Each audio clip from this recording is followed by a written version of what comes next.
Hello.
Welcome to the lecture on chapter. Prior to the temporary regulations, the partner would have been considered economically at risk for $1 million, and to that extent, the liability would be treated as recourse. Under the temporary regulations, the guarantee would be ignored, and the entire $5 million mortgage would be treated as non-recourse. And so again, you just can't play this game to try to get some basis to a particular partner. Remember, if they are responsible for some of the debt, then they get basis. And this is sort of an attempt to do that, but these bottom dollar guarantees are not allowed. And so we really shouldn't see them in partnership agreements and not have to worry about them.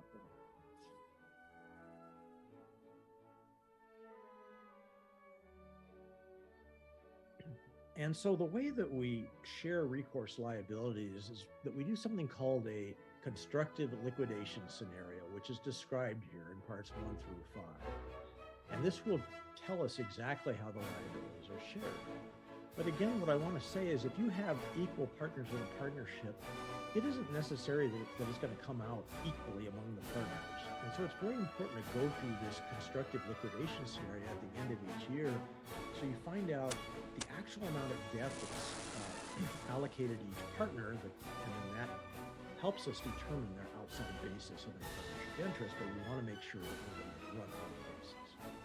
So what do? First of all, we assume that all the debts have to be paid. That's step one. Second, we assume all the partnership assets, cash, everything on the asset side of the balance sheet becomes worthless, goes to a value of zero. And we assume that all the partnership assets are disposed of in a taxable transaction for zero, other than non-recourse liabilities, which we have to treat separately, but let's not worry about those. And so we would have losses on all those assets. And we'd have to look at the partnership agreement to figure out how we would allocate those losses and how they would end up in the capital accounts of the various partners. The partnership allocates all items of income, gain, loss, or reductions for its last year ending on the date of the constructive liquidation. So we would, at that moment, we would just say, well, we have losses on all these assets, so we're going to allocate them out to the partners based on whatever the partnership agreement says, and then the partnership is going to liquidate. But at that moment, what is going to happen is we're going to have negative capital accounts, and those negative capital accounts are going to tell us what each partner's share of the debt is. And so the idea is to just sort of zero out the asset part of the balance sheet by taking losses on all the assets, allocate those losses out, look at the capital accounts, and those capital accounts should tell us exactly how much of the debt would be allocated to each partner. So let's take a look at this.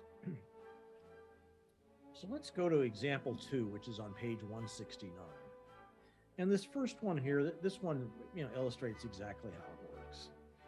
So down at the very bottom of 169, example 2 says this. On January 1 of this year, A and B form a general partnership to which A contributes 60 and B contributes 40. The partners agree to share all profit and losses 60-40. The partnership adopts the accrual method of accounting. The partnership agreement satisfies all three requirements of the basic test for economic effect: the capital account requirement, the liquidation requirement, and the deficit makeup requirement. So it's just a typical general partnership. Upon formation, the partnership immediately purchases real estate for $1,000, paying $100 cash and giving a mortgage of for the $900 balance. The mortgage calls for annual interest payments of $100 on December 31 of each year. No principal payments are due for 5 years. AB's initial balance sheet is going to